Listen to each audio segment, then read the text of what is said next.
Welcome back, everybody, to another podcast. Today, I am joined with obviously the best dressed man in the room, as always, our friend Alessandro. How you doing today? I'm good. Thank you. Thank you for having me here. How you doing? I'm doing great. Of course, I had to have you on. You are so well known. Let's face it. Your reputation and your articles on DriveTribe. You have been there for a while, and of course, your overall FoodTribe is there. And let's face it, you got a bit of a reputation over there, and yeah, we had to talk to you. Between your knowledge of drinks and cocktails to your travels abroad and all over, and yeah, you're just an interesting person, very interesting person. Thank you. Well, let's start with how did you get onto DriveTribe and then your transition to FoodTribe? And yeah, DriveTribe, it's nearly 5 years now, by the way.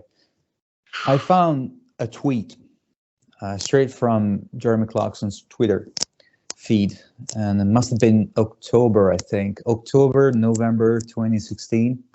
And the tweet read, "If you want to do what I do, this is your chance or a good way to start," something along those lines. And there was a link to like a beta version of DriveTribe.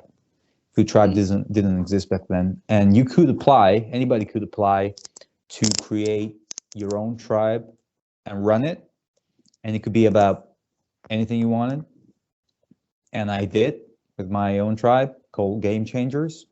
I started the tribe, and at first, for about, I would say, maybe a month, the website wasn't public, so to speak. It was only populated by essentially other, fellow tribe leaders and creators.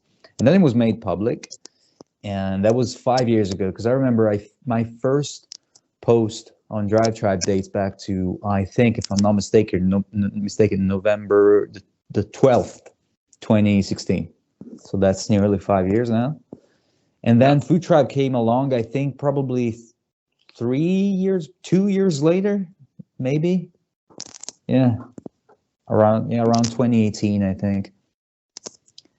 Yes, I think so. And now that's basically where I live. I spend my whole day on DriveTribe and FoodTribe, pretty much. Yeah, I remember reading your original articles back in the day, because I've been on DriveTribe for a long time. I wasn't serious about it. I just like reading like the news and the different reviews. And honestly, back then, to me, one of the funnest things was to roast my ride and to rate my rides and going through car spottings and stuff, which back then was very basic. And well, when you started doing the car reviews, and let's face it, you was doing some pretty nice cars.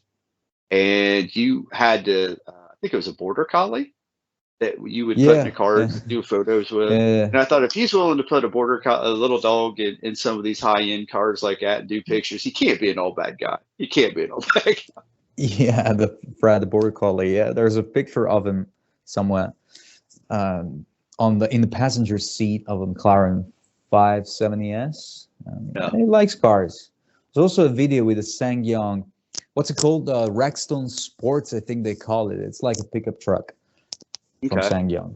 Yeah, and yeah, but he likes it. He's very photogenic. It's full of video friendly also dog. So, well, like I said, if you're willing to put him in, $100,000+ car, I'm like, he can't be all bad,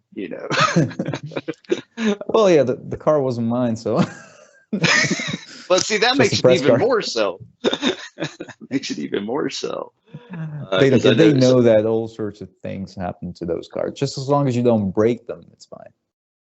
Yeah, I would be petrified. I would be absolutely scared. I was a little bit with McLaren. I was, because it was a lot of money for a car. It was definitely the most expensive press car I'd ever had on loan. It was 200,000 euros, I think. Yeah, and it was It was a lot. I was a bit concerned, you know, the whole time, even when I was not in the car, I was home and I was thinking, where did I park it in the right place? Is it a nice neighborhood I left it in? Should it, maybe I should park it a different way? Maybe I should. So I was thinking about it all the time, but it went well. So I would be so paranoid I'd sleep in the car just to make sure. It's yeah, just the I road was sort of cones close around to it. it. Yeah. And how was that? I mean, had you been around and got to drive anything, like that before, or was that like your first time with something, in that realm? It was probably the first supercar that I had on loan officially as a press test, as a media, test, because usually I had to either pretend that I was maybe a potential customer. We've all done it. And or it was one of those, sometimes they had these, like, I'm not going to call them open days, but that's what they were. So you were sort of invited. You could sneak in a little bit, crash the party a little bit, and you could just drive the car for like 15 minutes. But that was actually a proper bona fide press test with the car for 4 days, I think it was. So Oh, yeah, it wow. was the first. Yeah, it was the first time with a car of that, in that price bracket, and Wow. I couldn't it imagine was a just bit. somebody. Yeah, it was exciting and also a bit terrifying at the same time, but that's okay. Yeah. I was gonna say, I could not imagine somebody just handing me the keys to something like that going, yeah, keep it for 4 days and bring it back. Yeah. Oh, for 4 days, I would never sleep. It just, I'd have to be out there Yeah, with it yeah. the whole time. For especially the night, because leading the car, because as long as you're driving it, you sort of concentrate and you assume you're not going to have a crash because, you know, you don't crash normally unless you're Richard Hammond, but normally you don't Right. crash. But during the night, because you have not just that, but you have no control over what happens to the car when you're not actually in it or around it. Mhm. So you don't know. Yeah. You can't see it. So you leave the car, you park the car, you go to sleep, and you wake up, you go back to the car, and you hope no one did anything to it, and you hope it's Hmm. still there. And it Yeah. was. So it was, I think, 3 nights. And I remember I would just postpone the time I would go to sleep. Like, no, it's 1 a.m., but I'm still going to drive for a few minutes. And then I would go to sleep at like 2, 3, and then wake up early, and so that I could be with or in or around the car for as long as I could manage, Yep. to try and keep control over it a little bit. That Wow. was Yeah. that was fun. Yeah, I'd be a nervous wreck. I can't lie. Yeah. I guess if you had like a personal garage or something, you could lock it in and know it's a little safer. Of Yeah, course, it if is, somebody, but I didn't have that, so oh no, so you're just parking it on the street basically then. I parked it on the street. And I have a friend Oh, who has a large house with not a garage, but there's like a yard, and it's hmm. behind a gate. Oh, So I asked for help, but I only did it for the second night and the third night. The first night no. I just left it in the street, and it was not a nice feeling. I mean, Yeah, it was no. nice when I went back to it in the morning, and it was still there. That was Yeah. nice. So I gotta ask, what do you drive normally? I mean, what's your normal car? Are you do you have to really have to ask? I drive a very old and decrepit Opel Astra diesel with many, many miles on it. Oh, yeah. Okay, Yeah, that has to be a bit disappointing jumping out of a McLaren, then jumping back into that. It's like, oh, yeah, maybe I'm sort of used to it because I bought a Mazda RX-8 back then and an MX-5, and I had these two cars at the same time, and I learned that cars are basically just a rabbit hole, and you get into and you never get out of, and it's very expensive as a rabbit hole. And so the RX-8, I got burnt a little bit because I knew that it was going to be unreliable, and I knew that it was going to be thirsty, and everybody was talking about the oil change, but the fact of the matter is that apart from that and the reliability issue is that it was just so thirsty. I could go for like 150, 200 miles on a tank of fuel, and the tank contained like 60 liters. I can't convert that. Actually, I can. Maybe I can do it while I talk, because I don't know. I'm still trying to learn how to convert liters into gallons. I know how to do the miles and kilometers, but so liters to gallons. We'll do it in lifetime. Sorry. All right. It's fine. I still don't know those conversions. So Yeah, it was nearly 16 gallons of fuel in the tank. So 16 gallons was only good enough for 150, 170 miles. So that's wow. that's bad. That's like Mercedes G class territory, you know. That's what you get Yeah. from a car that size with that engine, not from a puny 1.3 liter rotary engine. And Well, I was so gonna say after you're almost scooting into Hummer H2 territory yeah, at that it was rate. It's like, terrible. oh my It gosh. was absolutely terrible. So I sold it, and I sold the MX-5, and I thought I need a car that's reliable and cheap to run, because I don't want to do this again, at least Yep. for now. And so I bought it, and I actually bought back my own car, because I bought the Opel back in 2007, and then I sold it to get the MX-5 and the RX-8. And then a few years later, I wasn't looking for an Opel specifically. I was just looking for, you know, a good diesel car. And I found my very own Opel. And I got Oh in wow. touch with the seller, and I said, I think I may have sold you that car, because I recognize the number plate. It's my car. I mean, it's your car, but it was my car. And he said, yeah, I'm selling it. You want it? Yeah. So I bought it back. Oh wow.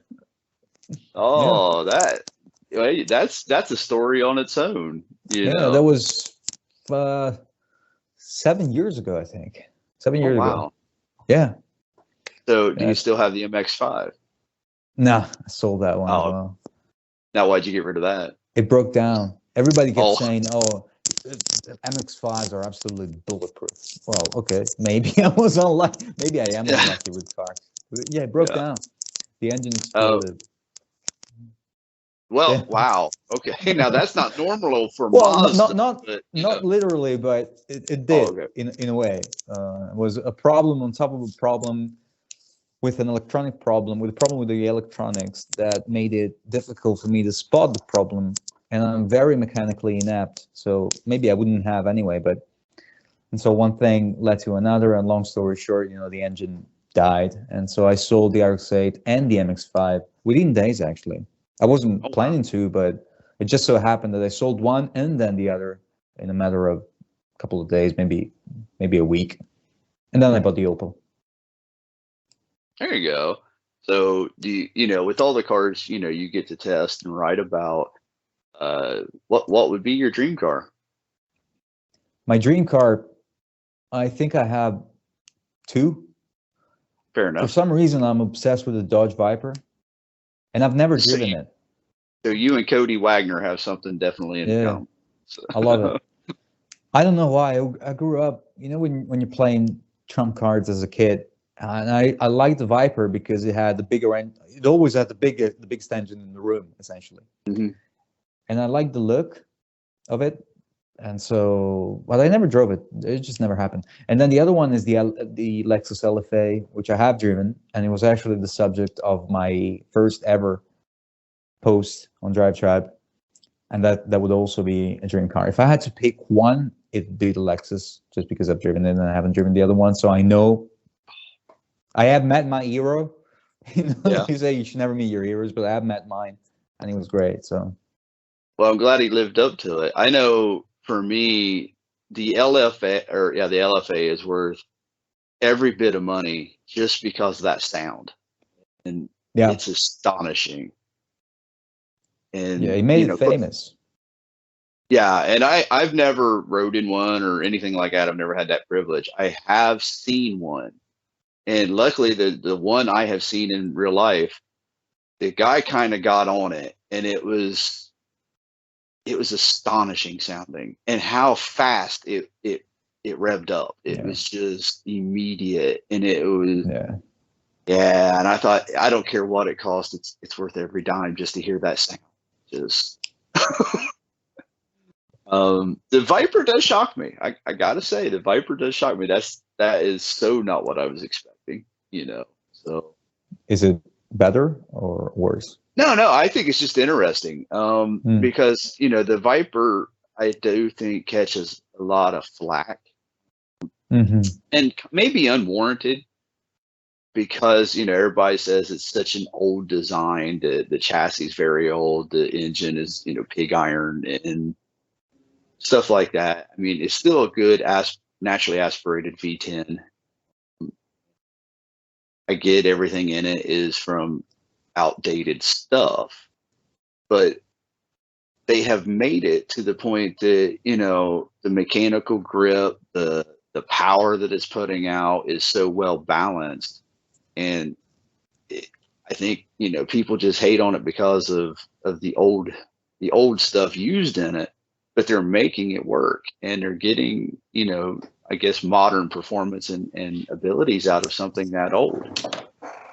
And it is a classic design, that long bonnet, teardrop rear end, and low slung. It is a very nice looking car. I'm old enough. I remember when they first came out. I was in high school, and my cousin was a little older than me, and he was in college, and he was working to be a mechanic for Dodge. And so he got access to a reveal. So we had to drive an hour up north to a larger Dodge dealership, and they had the first one in our state. And they had a midnight reveal for Dodge employees to come in and look it over. Well, everybody was allowed to bring a guest as well. Well, my cousin, knowing I was a car person, he's like, "Hey, why don't you go with me?" I was ecstatic. I could have walked there. It would have been fine. I couldn't wait. And it was that Viper red. It had the black anodized exposed side pipes back before they enclosed them in, and they had the top off of it. And I was amazed. I just walked in and I thought, I was afraid to touch it. I was just in shock and awe of it, and I'll never forget that. And so even when I still see them, I go back to that memory of I seen the very first one, and the first models, to see where they've come now. The performance they're getting out of them is still astonishing, and they're not doing anything really drastic with them. They're working on the mechanicals, getting aerodynamics down. And back then they didn't really have much of that. They just put a giant V10 engine into this car and just said, "Here we go," And, it kind of worked in a way. Yeah. And now when you see the ACRs and those and how far they've taken it, it just think, wow, how much further can they take this car, and how much more can they do to it before, they have to completely revamp it. And I think it'll be a sad day, because it's coming. They're either going to EV it somehow with electrics, or are they going to ditch the V10, which has been rumored for a while, and go to a V8 or something, and then try to supercharge, turbocharge, or add electric engines to it. And if it ever comes back, I'm pretty sure it's going to be electric. Yeah, it's going to be a while, I think. And that's sad and scary all at the same time. It was such an iconic car here. Yeah. So we're losing some of our real icons in our car world, and some people say we lost the bet when it went mid-engine. I said it was going to happen regardless. That they've been wanting to do that for decades now. I think it was the 60s, 70s they was wanting to make it mid-engine. And I think they tried it again in the 80s. They was wanting to go mid-engine, and I said they've been wanting to do that for a long time. So, and it worked commercially. Yeah. And I think that I said, well, it's going to suffer the same fate as when Porsche went from air cooled to liquid cooled. You're going to lose so many people, but then you're going to gain so many people because of. So sometimes at some point they're going to come back. The people you lost, they're probably going to come back, because they realize that if you want a vet, that's the vet. I mean, you either go for one of the older models, or if you want a new one, that's what you get, and that's where you're going to get from now on. So, yeah. And my prediction is, and we've had this discussion many times, is it's going to split again because they will make it all-wheel drive. That's coming too, you know. If they want to keep up with the Lamborghinis, the Ferraris, and those, which is kind of what they're gunning for, the McLarens, they're going to have to go all-wheel drive eventually. And I figure that's going to be the next big, you know, boom for yeah, with electric power and electrified cars, you know, the all-wheel drive versus front-wheel drive, rear-wheel drive, it's a very fluid concept now, because what you do is you just slam an electric engine on each axle or each wheel, and you call it all-wheel drive, because it is technically. Mm-hmm. Yeah. Or sometimes you have cars that have the internal combustion engine power in the rear wheels, and then you've got a tiny electric motor at the front. Is that also all-wheel drive? Maybe, probably it is. Because depends how you define it. If you define all-wheel drive as all four wheels are being powered directly, not just by motion, but by a powertrain of some sort, then yes, it is. Yeah. So, you know, it's fluid, a very fluid concept, and that's going to be increasingly the case for pretty much every car from now on. Yeah, I think all your major performance and hypercars and stuff are going to eventually do that, because it is the best way to put the power to the ground and have some kind of control over the car. There's only so much horsepower you can put to two wheels before things get a bit sketchy, you know. Yeah, exactly. And torque. Exactly. And AKA Barabbas has learned that considerably. You know, you cannot put 1,000 horsepower to a rear-wheel drive Mercedes and go, yeah, it's fine, go for it. Well, you can, but yeah, it's going to be problematic. Yeah, you're going to buy a lot of tires. But I guess if you can afford the Brabus, you can afford back tires. It's fine. Yeah. So yeah, we got off on the DriveTribe, y'all.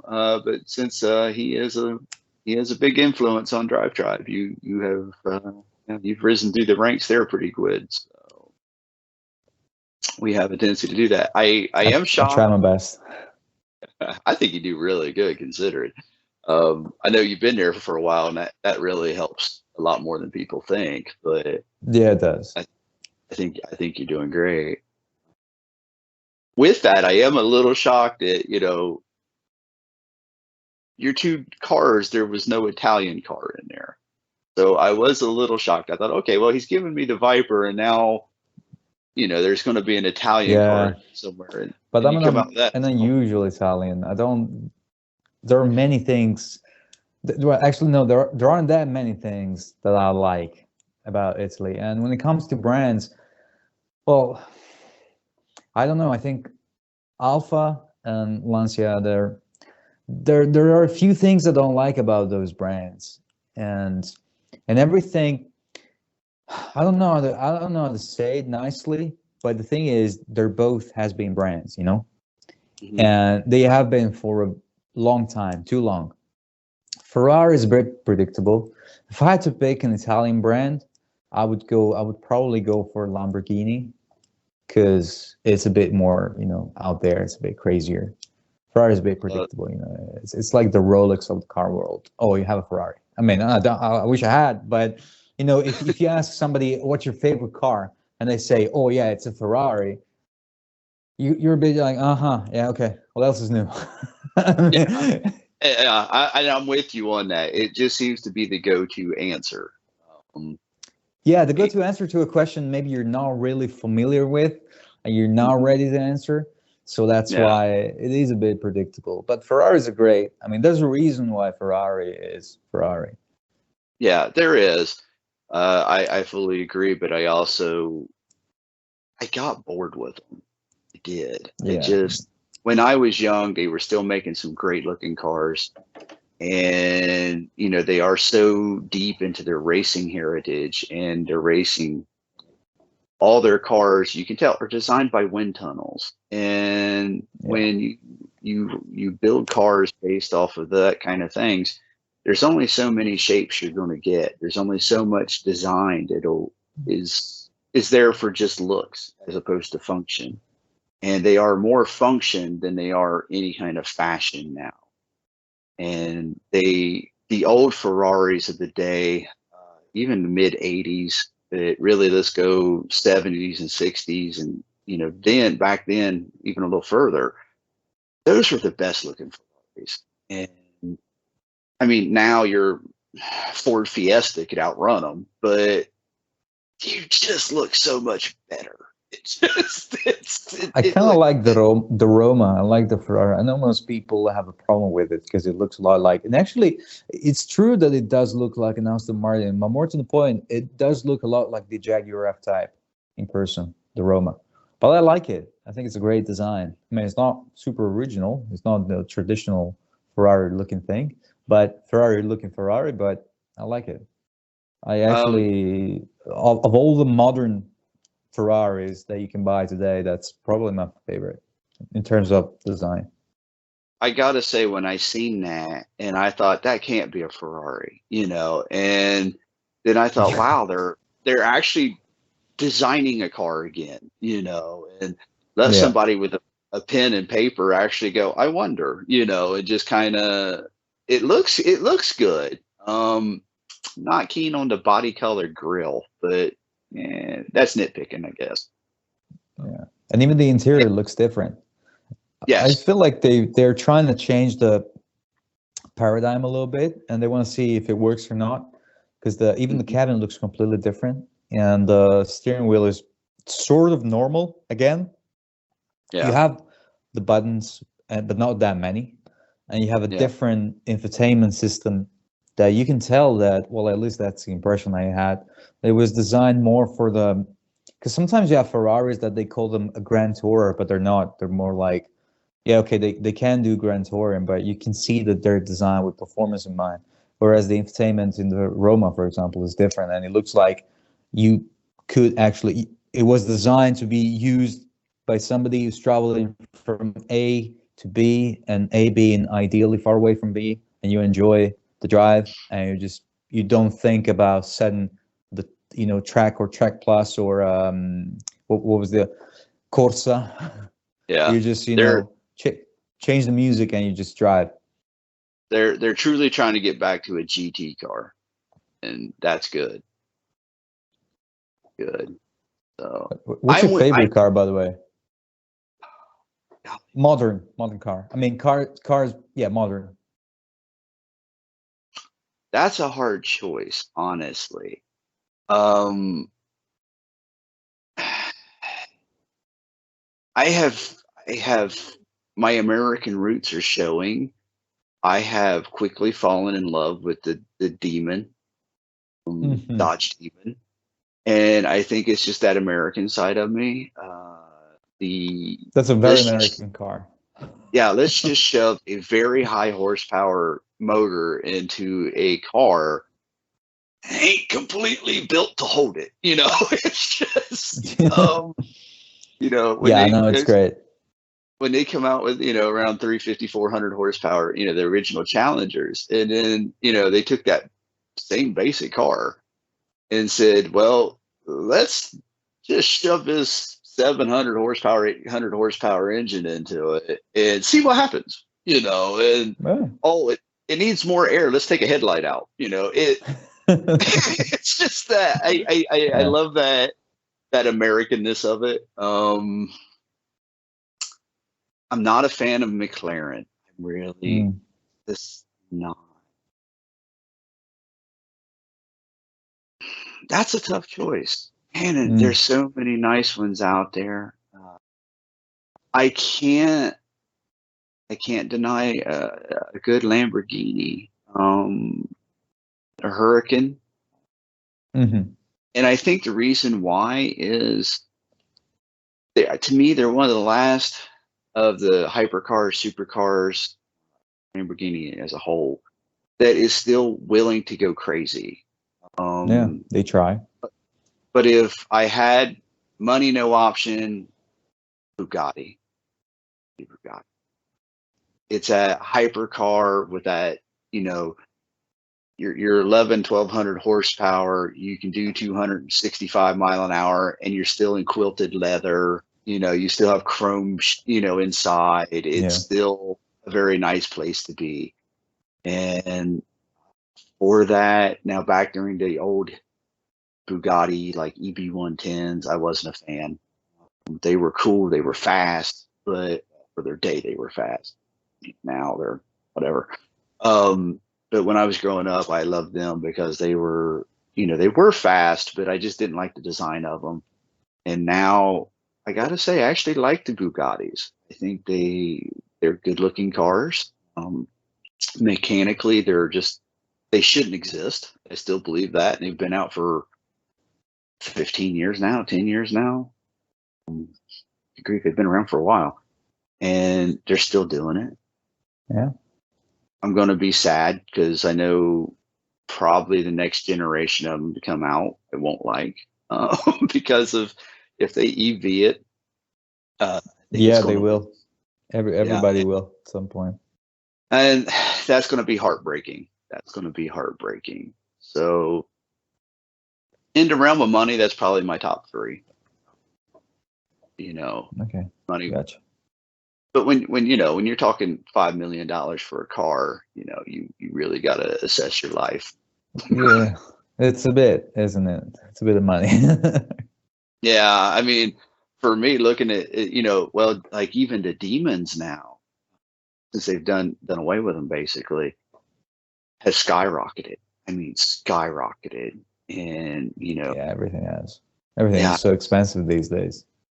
it is, and you just think, oh my gosh, there's no way when you can go out and buy a brand new Corvette C8 with them and have enough money left over to do whatever you want to it, compared to going out trying to find a used demon is just wow. It's crazy. Yeah. So and on that, let's just get around to your travels, because obviously anybody who pays any attention to you, every article you put up is a guessing game as to where's Alessandro now. It's kind of like yeah, sort of where's Waldo? maybe before 2020 was a bit more like that, but the last 18 months it's been more predictable. It's been a predictable pattern of going from A to B to C, then back to A. Spent quite some time in Serbia in the last 12 months. I would say the majority of my time I spent there. And also Ukraine and Albania, but just for the summer. And then I'll go back to Serbia actually in 2 months. Yeah, really? right after Christmas, right before New Year's Eve, just in time, for the party. I was going to say, catch the party. I know before everything broke out, you was everywhere. I thought, wow, how does he make it? I mean, I thought, I followed the calendar of car shows. Well, shows in general, but especially car shows. So I would go to, for example, one of my favorite car shows, and year in, year out, they don't do it. There's a bunch of, they've had to sort of rebrand it so many times, but I like it. It's called Top Mark, and it takes place in Monaco, the Principality of Monaco. And I like it because it's like a car show within the car show, because Monaco is an open air car show, permanent car show. It's full of amazing cars in the whole town/country. And then I like the LA Auto Show, which, by the way, this year is going to take place. I think it's probably like 2 weeks from now. It's going to be on in Los Angeles, and I like it. I kind of like I really like the show, and I like the fact that it's held in Los Angeles. Though I haven't been back, of course, in a couple of years, so I don't know. I don't even know what to expect from, not just from the show, but from the town itself, city itself. And so it's just a calendar that I follow. So I go to that place because of that show, and then to the other place because of that show. Wow. And or wherever it's cheaper to go. Like because in Europe we have this. I'm not gonna name it, but everybody knows what it is. I think it's an amazing airline because you know what you get, and you don't get a lot, but it's so cheap. So when you can fly, I flew to Brussels for 16 euros return. I flew to Wow. London so many times under 50 euros. I think €1 is $1.15 today, 50 cents today, I think, something like Like, that. Just for reference. And then I went to Paris so many times for under 20, 30 euros. So essentially you can fly from country A to country B in Europe cheaper than you can actually go from A to B 60 miles away on the train here. So that helped a lot. And it makes a difference when you have an airline that takes you from your hometown to another capital city in Europe or another nice place in Europe for less than 50 euros. It's crazy. And at some point they had like return flights on the same day. So people were doing this thing. I never did it. I thought about doing it, but it's just never happened. People were catching the flight in the morning and then they would come back with the flight in the afternoon. So, hey, where'd you go today? Oh, I went to Paris for a day. wow. Yeah, that's just amazing, you know. So Yeah, we don't have nothing like that here.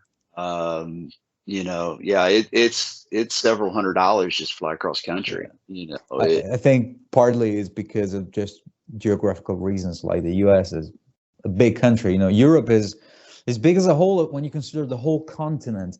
But when you like from where I am here in Florence, for example, Paris is less than 1,000 miles, I think, and Munich in Germany, definitely less than 1,000 miles. Barcelona, probably less than 1,000 miles. You know, so I've already given you. I could give you so many countries where I could go. If you drive 1,000 miles from where I am, and I'm not even at the top of it, I'm just in the center. You could go in 1 to at least like 5 different countries, maybe 6. Whereas in the U.S., depending on where you are, you drive 1,000 miles, you've done nothing. You haven't achieved much, depending on where you are. You know. Yeah. Let's see. It's 800. It's almost 900 miles from where I live to about the middle of Florida. So yeah, that ain't a real So there long you run. go. Yeah, it's not a little long run. I get that, but still to be that cheap is astonishing. Yeah, it's crazy, and it sounds glamorous, but actually, it gave a lot of people access to a type of traveling in a way that had never happened before. Because now you can go. Let's take Paris, because everybody wants to go to Paris any day. Most major cities in Europe, especially the center and Western Europe, you could go to Paris for less than 100 euros return. And once you get there, you can use the metro, which is cheap, and you find a lot of hostels, a lot of B&Bs, a lot of whatever you want to find. And again, that's also affordable. So now you can do things that maybe your parents or your grandparents could have done, but it would have cost them a lot more. It would have been the thing, it would have been a thing that sort of reserved for people not wealthy, but better off than we are. Nowadays, it's traveling. Well, not now specifically, but in general, traveling is cheaper than most things you can. I know people that spend a lot more on clubbing. They go one night to the club and they spend more on bottles than I sometimes did for a weekend in Paris or Barcelona. So it's an opportunity, Wow. and I think you should take advantage of it if you can. Well, yeah, I would at that rate. You're talking to somebody who's never been on an airplane in their life. So, but you make it that cheap, I'd be tempted. So, Yeah, and it's going to get cheaper. Now I think it's a bit difficult because, of all the things that are going on, but the trend won't stop. So it's going to be like that more and more.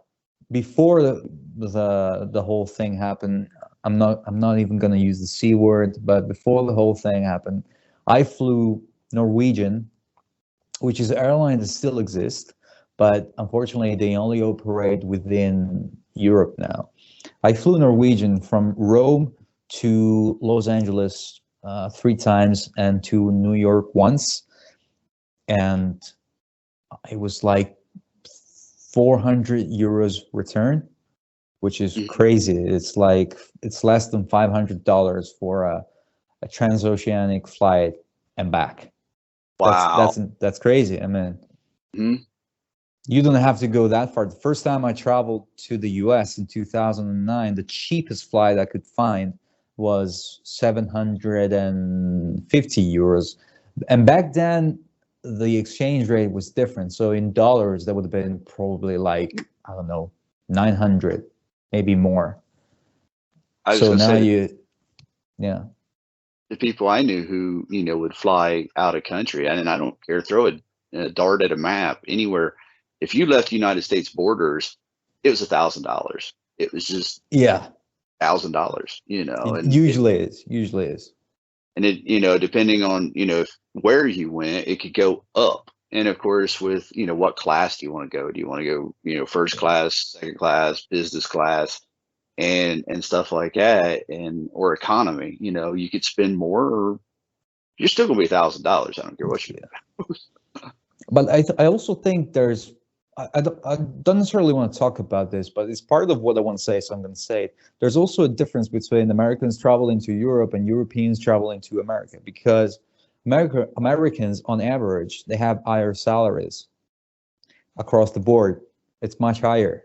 So when you're traveling from the United States to Europe, of course, Europe is a huge continent, and there are, not huge, but it's a big continent, and there are significant discrepancies between salaries as well. But most Americans that travel to Europe, they usually want to go to what some people refer to as the legacy brand countries. Like they want to go to Spain, they want to go to France, they want to go to Italy, maybe Switzerland, and so on. And if you go to these countries, all of these countries, the salaries are much lower. So for an American to spend $1,000 on a plane ticket is not cheap, but is what, 1/4, 1/5 of your monthly wage, maybe after taxes. Yeah. In Europe, in certain countries, like in my country, if I were to spend $1,000 on a plane ticket in my own country, it would be nearly 80% of the average salary, And Wow. of course, it's not like that in Switzerland. It's not like that in Norway, and you can find different frames of reference. But that's why it makes a difference. So I don't know what the average salary in Florida is, for example. But when you talk about spending $1,000 on a plane ticket, it's not the same as telling somebody in Italy spend. It's not the same as telling somebody in Serbia, crucially, because the salaries are much lower. And that's part of the reason why I like it there, because it's easier for me and for, in general, people who come from, easier for Americans as well. I met a lot of Americans in Serbia, and even more in Ukraine, where I was last summer, because you get so much more for your money, and the quality is there, but it's just value for money is just better. You get more. So. Yeah. Well, the value of your wage in America even depends on what part you're in here. Yeah. It just like rent is ridiculous depending on where you go.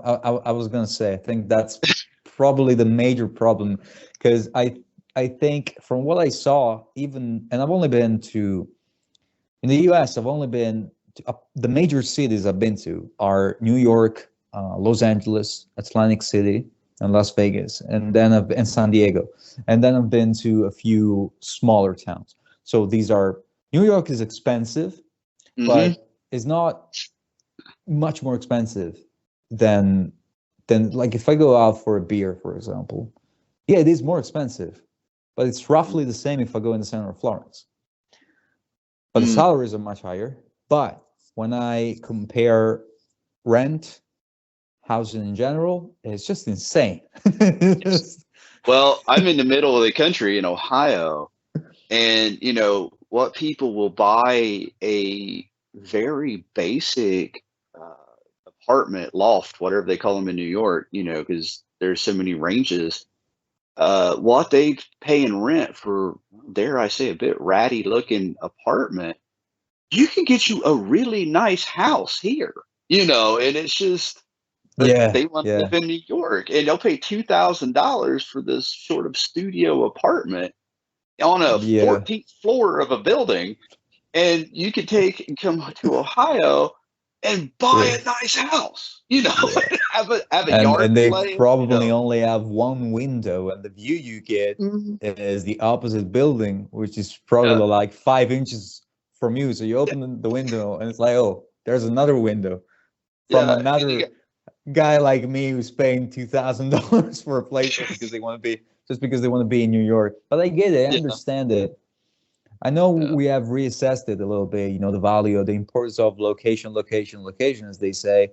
But I still understand. I understand it more in Los Angeles. I know its situation is chaotic, but when it comes to what you have at your disposal, no, actually, what I mean is when it comes to the potential, I kind of understand it. In New York, I understand it a little bit less. I understand it in with regards to what you can do, perhaps career-wise, because if you're in New York, depending on what you want to do, you can achieve maybe more. But if you just go there, and that's the thing, nowadays, a lot of people are working online, so it doesn't really make sense to be in New York rather than somewhere else where you could get so much more for your money. And it doesn't really matter where you are. You could be anywhere in the world. So, yeah. This is true. I completely get that.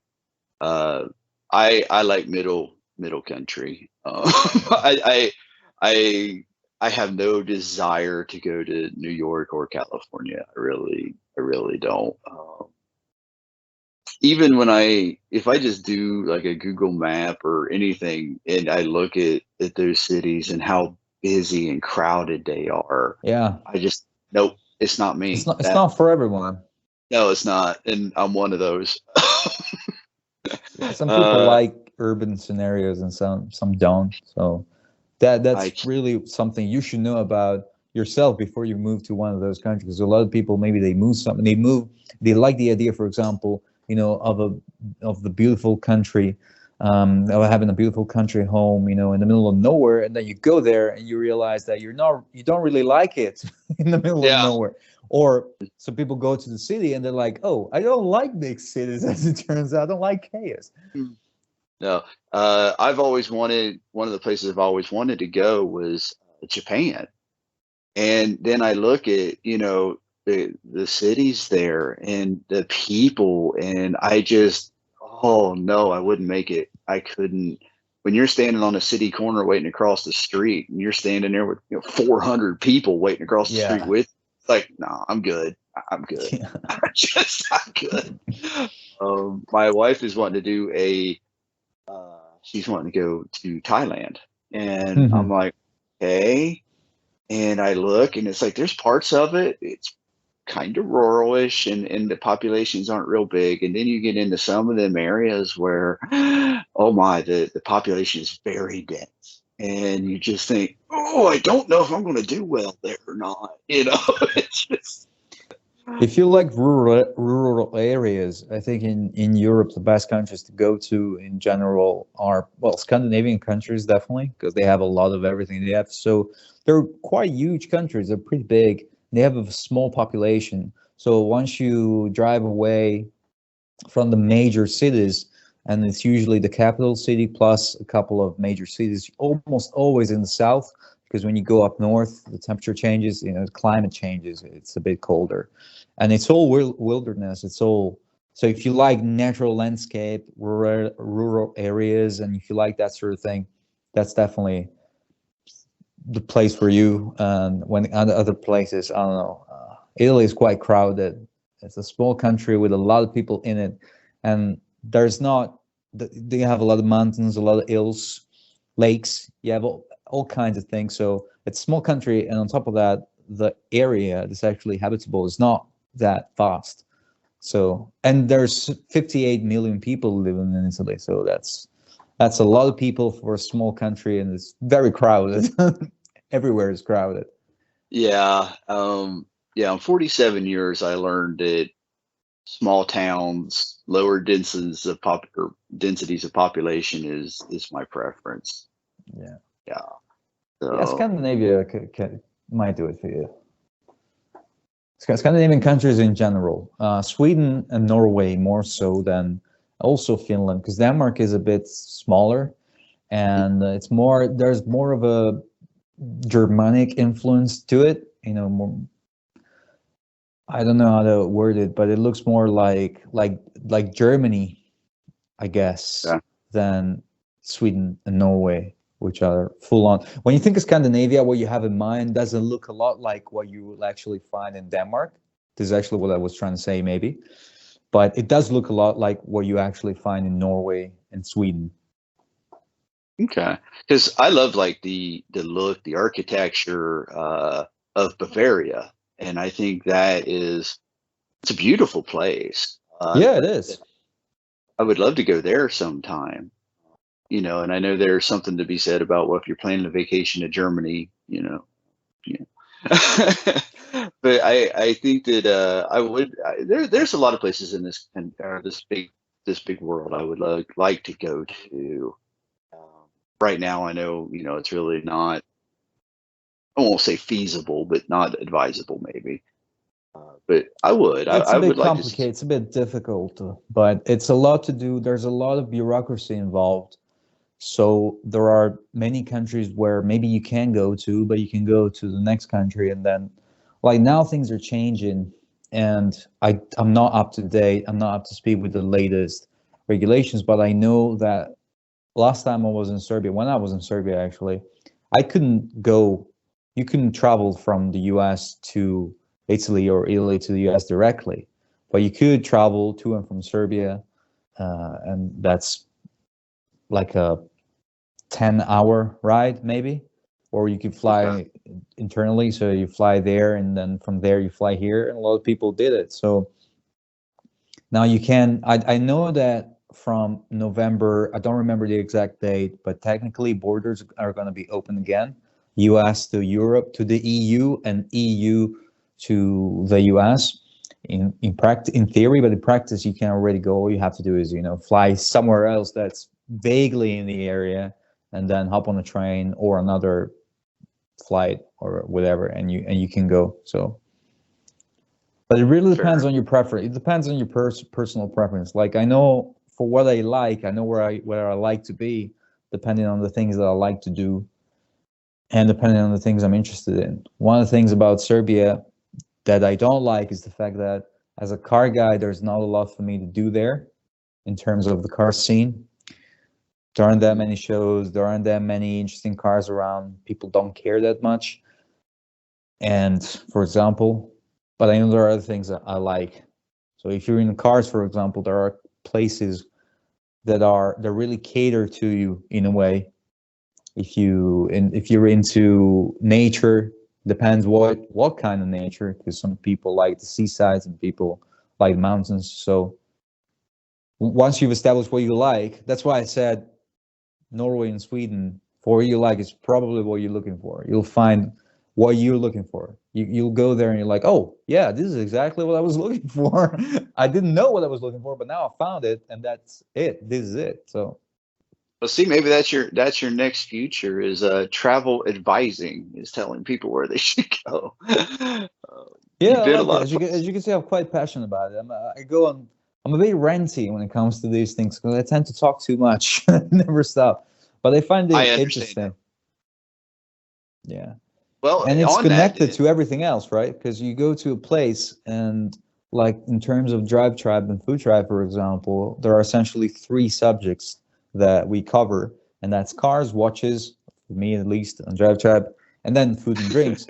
And depending on those 3 things, when I go to a place, in my head I'm like, okay, cars, what about cars here? Will I find car shows? Will I find car gatherings? Will I find people who are interested in cars?